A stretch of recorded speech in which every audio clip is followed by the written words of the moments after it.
Louisiana Beer Reviews Flannel Fest. Samuel Adams Flannel Fest. Fall beer, although it's summertime right now. But you know how these things come out early. Munich Dunkel, produced in the United States by Boston Beer Company. 5.2% alcohol. 20 bitterness units. Doesn't say much on their website about the beer. Very small write-up. The date is January 2024. That's the best by date.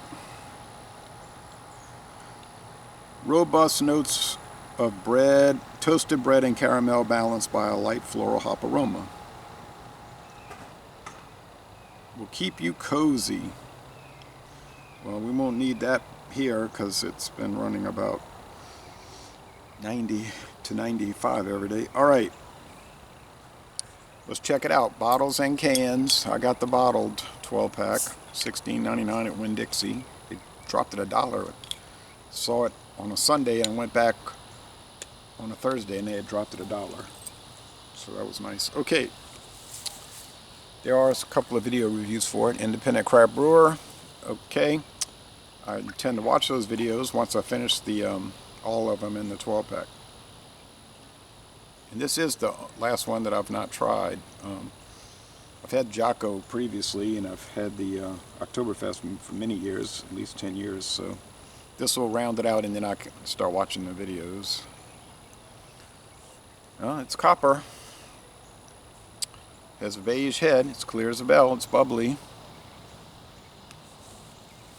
And I always tend, not always, but I tend to use descriptions like bread, crust, things like that. Some people ridicule me, but here's the brewer saying it. Toasted bread and caramel. I use those kind of terms, so I don't think I'm that far off. Okay, aroma.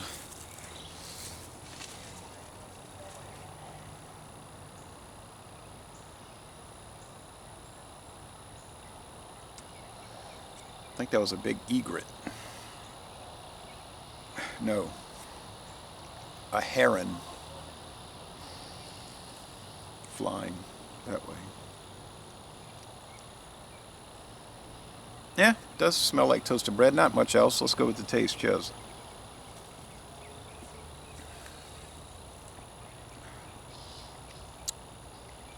Lots of flavor. This can rival the great, legendary Modelo Negra, which comes in at 5.4. Medium bodied, dry finish.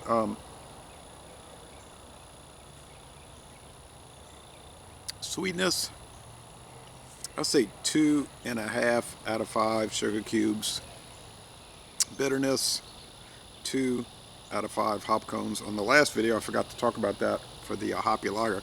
That was 3.5 out of 5 hop cones and 2 out of 5 sugar cubes.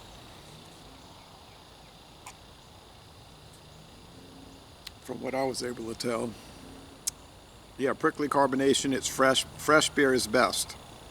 Yeah, you might get short dated or out of date beer for a real good discount, but you're not benefiting from that, I don't think. Now, if it's an Imperial Stout at 12%, or a Belgian Quad at 12, like I got, yeah, I got those out of date. Well, they actually weren't out of date. They were just old, but the date range on those beers goes into the years, right? So I got those for 69 cents a bottle. Yeah, well, yeah, that really pays off. But on the other hand, getting a bottle of Pabst Blue Ribbon for 69 cents, that's 2 months out of date. You've lost money because it's not going to be good. I don't care what the brewer says. It's stale, it's nasty, and then you get some that's treacherously out of date, and they're just horrible. And I'd rather pay, I'd just rather pay than make that bad trade-off. But if it doesn't bother you, if you're satisfied with those kind of deals, go for it. Have at it. This beer is sort of simple. Now they're giving it 84 on rape. Sorry, never mind rape. I didn't even have a score for it. Beer Advocate's giving it 84 with just a few, enough to give it an average, but they don't have many reviews. But they're saying it's good. It's good. Untapped's giving it 75. Now they only gave the Hoppy Lager a 70. So this is significantly higher on Untapped than the Hoppy Lager. I agree that it's good. You know, I was talking about Modelo Negro earlier. I know that it uses corn, Mexican corn, as an adjunct. Okay, I get that. But that one is more flavorful. It has a lot more action with it. Maybe like a syrupy thing. I don't know. It just got more action, more excitement, and it's the same price.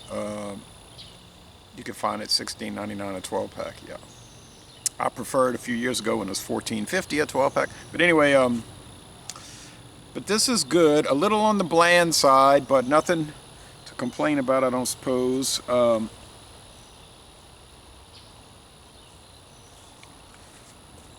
Yeah, I'll go with an 87, 8.7 out of 10. A good beer, good, but Boston Beer Company, their beers tend to be kind of ho-hum, really, but they're always good, enjoyable, but they're not exciting. I guess they figured out that they can appeal to the most people by making beers like this that aren't extreme in any way, but I would rather if they had more flavor, but if they're making a lot of money selling kind of ho-hum stuff, that's fine with me. Doesn't make any difference to me. I wasn't forced to buy the 12-pack.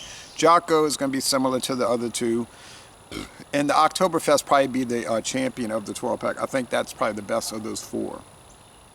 And even that one's not like over the top fabulous, but it is solid. Probably can go up against your Shiner Oktoberfest, Yingling Oktoberfest. Yeah. Abita used to make an Oktoberfest. I don't think they do anymore. But I mean, none of those American ones can match up against your Pauliners, your Hacker-Shore, your Paulaner Fest beer. I know there's a Lovenbräu Fest beer. We can't get it. There's a Spaten Fest beer. We cannot get it. We get the Spaten Oktoberfest, which is mighty fine. Wonderful product. The Weihenstephaner Fest beer is fabulous. Warsteiner Oktoberfest beer at Meritzen, I believe it is, but I don't really see that one, you know. I don't see it. But I'll be looking around. Still haven't tried that Sierra Nevada Oktoberfest beer. I only saw it in 12-pack, and I wasn't totally dedicated to buying a 12-pack of it. I prefer to get a 6-pack. But we'll see. I know where to find it for a 12-pack. In a 12-pack for oh, but yeah, it was like $17.99. You know, we'll see. All right, so these ants are biting my feet. Ants out here, huh? All right, so Laissez Les Bon Temps Relais, a good beer, and I'm going to end this review by saying y'all go to Boston, Massachusetts, and take a brewery tour.